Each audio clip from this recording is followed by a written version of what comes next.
Unfolded Indian knowledge में आप सब लोगों का स्वागत है।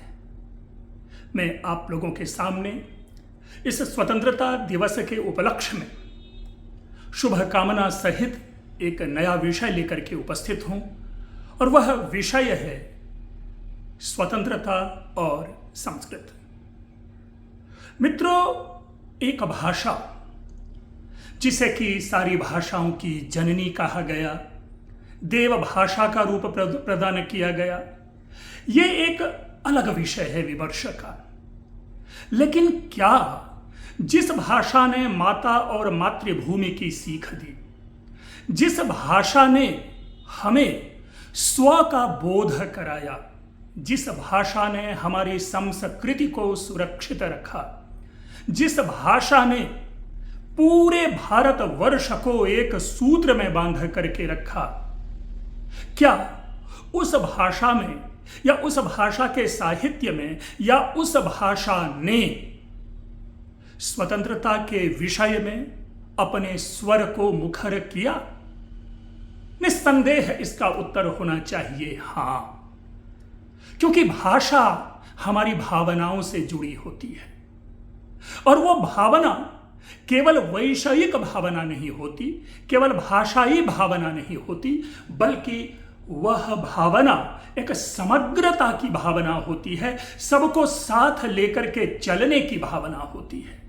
जिस भाषा ने यत्र विश्वम भवत्येक नीडम की सीख दी, जिस भाषा ने माता भूमि पुत्रोहम पृथिव्याः की शिक्षा दी, जिस भाषा ने वसुधैव कुटुंबकम का स्वर मुखरित किया हो, तो इससे बड़ी स्वतंत्रता की अवधारणा और किस भाषा में हो सकती है।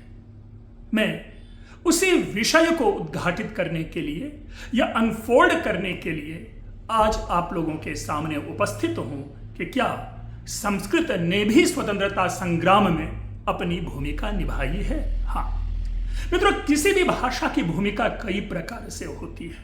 ग्रंथ लिख करके होती है, अपने ग्रंथों में जो निहित भावना है उन भावनाओं को जनमानस में संप्रेषित करके होती है, या उस काल में जो कविगण होते हैं वे अपने साहित्य में उस स्वतंत्रता संघर्ष की घटनाओं को रेखांकित करते हैं।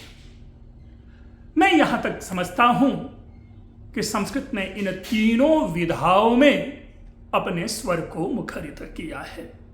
हां, अगर एक दृष्टि से आप इस विषय को जाने कि जिस काल में स्वतंत्रता संघर्ष, स्वतंत्रता संग्राम का हम साक्षात्कार कर रहे थे, जिसमें हम अपनी सहभागिता दे रहे थे, उस समय आवश्यक नहीं कि यह भाषा बोलचाल की भाषा रही हो या जनमानस की भाषा रही हो, लेकिन जिस वर्ग ने इस भाषा को अपना मूल भाषा समझा, उस वर्ग ने उसी भाषा में अपने विषय को रखा। चाहे वो महात्मा गांधी की बात हो, चाहे जवाहरलाल नेहरू की बात हो या कोई अन्य भी बातें हों, उन सारे नेताओं के स्वर को अपने काव्य में संचित किया, अपने काव्य में स्थान दिया और इस भाषा ने जनमानस में उस उन्माद को पैदा करने के लिए न केवल साहित्य की रचना की, बल्कि समाचार पत्रों का भी निर्माण किया और समाचार पत्रों के माध्यम से लोगों में संदेश को संप्रेषित करते रहे। हमने जैसे शुरू में ही आपके सामने, चाहे वो ऋग्वेद की पंक्ति हो यत्र विश्वम भवत्येक नीडम, चाहे वो अथर्ववेद की पंक्ति हो माता भूमि पुत्रोहम पृथिव्याः, या चाहे वह पंचतंत्र की या हितोपदेश की पंक्ति हो वसुधैव कुटुंबकम, लेकिन इसके साथ स्वतंत्रता के बारे में स्पष्ट रूप से हम आप सभी जानते हैं। पारतंत्र्यम परम दुखम आदि ऐसे ऐसे वाक्य आपको मिलेंगे। यानी परतंत्रता सबसे बड़ा दुख है। और बाद में उसी पर आकर के हम लोक मुहावरा में पंक्ति पाते हैं कि पराधीन सपने हूं सुख नाही। अष्टावक्र गीता, जो कि अत्यंत प्राचीन ग्रंथ है, स्पष्ट रूप से स्वतंत्रता को चिह्नित करते हुए कहती है अपने 18वें अध्याय के 50वें पद्य में कि स्वातंत्र्यात् सुखमाप्नोति, स्वातंत्र्यात् लभते परम, स्वातंत्र्यात् निर्वृत्तिम गच्छेत, स्वातंत्र्यात् परमम पदम। अर्थात स्वतंत्रता से ही सुख है, स्वतंत्रता से ही हम अपने परम लक्ष्य की प्राप्ति करते हैं और स्वतंत्रता ही सर्वश्रेष्ठ पद है। मित्रों, पराधीनता में कभी भी जीवन जो है वो स्वतंत्र में कहीं सुखपूर्ण जीवन हम नहीं व्यतीत कर पाते, और इसका बार बार संदेश हमारा साहित्य देता है। वाल्मीकि रामायण की उस पंक्ति को कौन भूल सकता जिसमें अपने राष्ट्र प्रेम की जो भावना जगाई गई है। अपि स्वर्णमयी लंका नमे लक्ष्मण रोचते, जननी जन्म भूमिश्च स्वर्गादपि गरीयसी। मैं थोड़ा सा संशोधन कर दूं कि वाल्मीकि रामायण की यह पंक्ति है, इसमें संदेह है, क्योंकि अन्यत्र कहाँ यह पंक्ति प्राप्त होती है इसका बोध नहीं है हमें, और न ही संस्कृत साहित्य में उसका कहीं उल्लेख मिलता है कि यह पंक्ति कहाँ से ली गई है। लेकिन विद्वान बहुधा इसका संबंध वाल्मीकि रामायण से जोड़ते रहे हैं। तो मूल विषय जिस पर हम चर्चा कर रहे हैं वही कहीं जाकर के हम स्वतंत्रता का बीज देखते हैं कि जननी जन्मभूमिश्च स्वर्गादपि गरीयसी, कि ये जो जन्मभूमि है यह स्वर्ग से बढ़कर है, और उस जन्मभूमि के सुख को स्वतंत्रता पूर्वक यदि हम प्राप्त नहीं करते तो फिर जननी और जन्मभूमि दोनों के प्रति हमारा जो कर्तव्य है वह पूर्ण नहीं होता। हमारे समय में उस समय कई साहित्य लिखे गए। मैं एक नाम लेना चाहूंगा, पंडिता क्षमा राव। जिस पंडिता क्षमा राव ने सत्याग्रह गीता, उत्तर सत्याग्रह गीता और स्वातंत्र्य विजय नाम के 3 ग्रंथ लिखे जो स्वतंत्रता प्राप्ति से पूर्व के थे। और उसमें भी जो सत्याग्रह गीता है, इस ग्रंथ के ऊपर अंग्रेजों ने प्रतिबंध लगा दिया था, जिसका प्रकाशन पेरिस से 1932 में होता है। तो ये आप समझ सकते हैं कि संस्कृत साहित्य ने भी अंग्रेजों की नींद उड़ा दी थी, ऐसे वैसे सारे लोगों की नींद उड़ा दी थी जो हमारे ऊपर शासन करते थे, और परिणाम यह था कि उसका प्रकाशन इस देश से ना होकर के दूसरे देश से होता है। हम स्वतंत्रता में स्वर अपने साहित्य से ग्रहण करते रहे। आप महात्मा गांधी के विषय में, राष्ट्रपिता महात्मा गांधी के विषय में चर्चा किए बिना यह व्याख्यान पूरा नहीं होगा। महात्मा गांधी के ऊपर में उपनिषद साहित्य का सबसे बड़ा योगदान था, और कदाचित वहीं से उन्होंने सत्य और अहिंसा का मूल पाठ पढ़ा था। हम आप सभी जानते हैं, सत्यम वद धर्मम चर स्वाध्यायान मप्रमद आदि जो ऐसे वाक्य हैं उन्होंने उपनिषद से ग्रहण किया। इसके साथ उनके ऊपर सर्वाधिक प्रभाव ईशावास्योपनिषद का था। ईशावास्योपनिषद के विषय में एक जगह उनका यह कथन है कि यदि भारत की संस्कृति की व्याख्या करने वाले सारे ग्रंथ विलुप्त हो जाएं और ईशावास्योपनिषद मात्र बची रहे तो भारतीय संस्कृति का पुनर्निर्माण किया जा सकता है। और क्यों नहीं, क्योंकि अहिंसा का जो मूल मंत्र है, जो मूल विषय है, हम वही ग्रहण करते हैं। और एक मंत्र है ईशावास्योपनिषद का जिसमें स्पष्ट रूपेण कहा गया कि यस्तु सर्वाणि भूतानि आत्मन्येवानुपश्यति सर्वभूतेषु चात्मानं ततो न विजुगुप्सते। दूसरे शब्दों में कि हम स्वयं में दूसरे को देखें और दूसरे में हम स्वयं को देखें। और जब इस प्रकार हम एक दूसरे में परस्पर देखते हैं तो फिर किसी भी प्रकार के विद्वेष की भावना नहीं रहती, घृणा की भावना नहीं रहती, और हिंसा का मूल कारण ही विद्वेष और घृणा है। महात्मा गांधी इसका स्पष्ट रूप से उन्होंने प्रयोग किया और अंग्रेजों के विरुद्ध भारत को उसका प्रयोगशाला बनाया और सत्य और अहिंसा रूपी दोनों केमिकल से, दोनों रसायन के समीकरण से, मिश्रण से कहीं ना कहीं हम कहते हैं कि यह देश स्वतंत्र हुआ। तो इस प्रकार हम देखते हैं कि साहित्य का प्रभाव। अब आनंद मठ बंकिम चंद्र चटर्जी के द्वारा लिखित यह अमर ग्रंथ, उनके उस गान को कौन भुला सकता, उस राष्ट्र गान को कौन भुला सकता। वंदे मातरम सुजलाम सुफलाम मलयज शीतलाम शस्य श्यामलाम मातरम वंदे मातरम।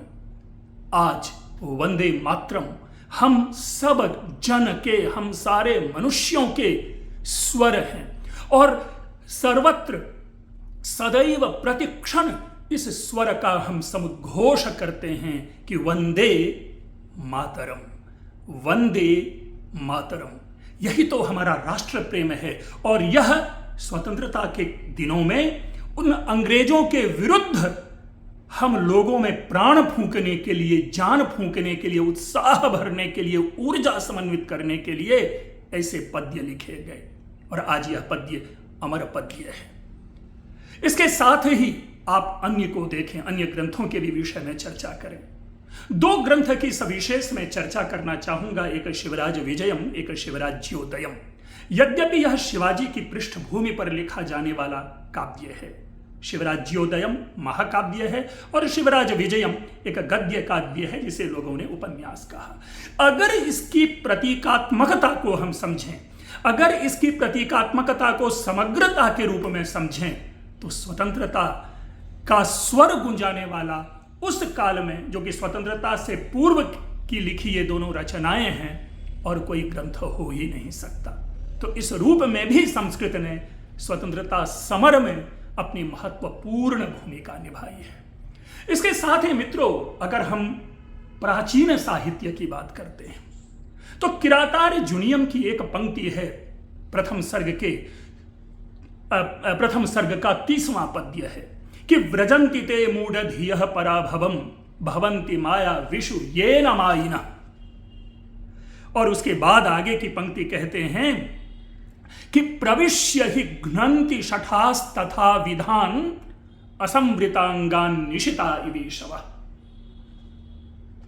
कि वो मूर्ख होता है जो दूसरे के द्वारा किए गए अपमान को सहन कर लेता है और बाद में इसी का स्वर, इसी का रूप, इसी का स्वरूप हमने महाकवि दिनकर के काव्य में पाया, जहां वे कहते हैं कि आग से आग बन मिलो और पानी बन पानी, गरल का उत्तर है प्रति गरल, यही कहते जग के ज्ञानी।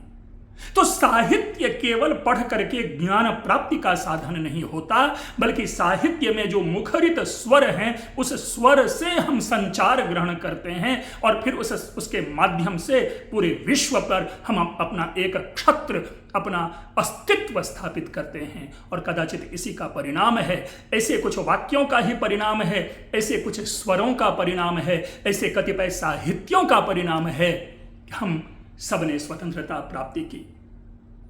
चंद्रशेखर आजाद हों, भगत सिंह हों, या ऐसे सुभाष चंद्र बोस हों, सरदार पटेल हों, ऐसे सारे महामनीषियों को, नेतृत्वकर्ता को, इस युग को आगे बढ़ाने वाले को आधार बना करके संस्कृत में प्रचुर काव्य लिखे गए, प्रचुर काव्य गढ़े गए। तो इस दृष्टि से हम यह जरूर कहते हैं कि भारतीय स्वतंत्रता की अवाप्ति में संस्कृत भाषा की उतनी ही भूमिका रही है जितनी एक जनमानस की भूमिका रही है।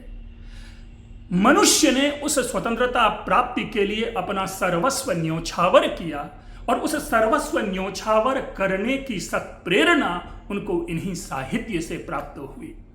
और मैं आज भी स्वतंत्रता प्राप्ति के अवसर पर अपने उस स्वतंत्रता को संचित रखने के लिए, अपने उस स्वतंत्रता को पूरी तरह से वैश्विक स्वरूप प्रदान करने के लिए दिनकर की इस पंक्ति से यह व्याख्यान समाप्त करना चाहूंगा कि तू मौन त्याग कर सिंहनाद रे तपी आज तप का न काल। नवयुग शंख ध्वनि जगा रही, तू जाग जाग मेरे विशाल, तू जाग जाग मेरे विशाल। मित्रों, यदि आप लोगों को आज का मेरा यह व्याख्यान, स्वतंत्रता दिवस के अवसर को आधार बना करके किया गया यह व्याख्यान अच्छा लगा हो, तो आप हमारे इस वीडियो को लाइक करें, शेयर करें, और मैं इसी तरह आप लोगों के समक्ष और नया विषय लेकर के नई चेतना के साथ उपस्थित होने के लिए आता रहूं।